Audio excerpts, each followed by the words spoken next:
এই জুনাই তাড়াতাড়ি চল, নামাজের সময় চলে যেতেছে। চল ভাই, ওই দেখেন দুইটা মাদ্রাসার ছাত্র। হ্যাঁ, এই হাকিম, ওদেরকে দাঁড়া করা, ওদের ইমান পরীক্ষা করবো। হ্যাঁ হ্যাঁ ভাই, ঠিক বলছেন। হুজুর তোমরা দাঁড়াও দাঁড়াও। আসসালামু আলাইকুম ভাই, কিছু কি বলবেন?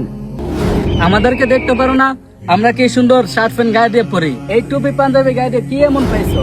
এই ছোট ভাই, এই বয়সে আল্লাহ তাআলা ইবাদত করে লাভ কি? চিল করবা তোমরা। আমার ভাই ঠিক বলছে, এই বয়সে টুপি পাঞ্জাবি পরে কি করবা? আমাদের মতো খেলাধুলা করবা। আর ভাই থামেন আপনারা, আপনারা একজন মুসলমানের করে কি বলতেছেন এগুলা?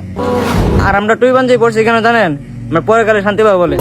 আরে ভাই, আমরা যদি যুবক বয়স ইবাদত না করতে পারি, আমরা কি বৃদ্ধ বয়স ইবাদত করতে পারবো? এর কি কোনো গ্যারান্টি আছে? ভাই এখনো সময় আছে, আল্লাহ তাআলার ইবাদত করুন। আচ্ছা আমরা আসি, আসসালামু আলাইকুম। এই মুজাই দেখছস ওদের এই বয়সে কি ইমান শক্ত? তো বন্ধুরা, এখনো সময় আছে, আমাদের ঈমান শক্ত করুন।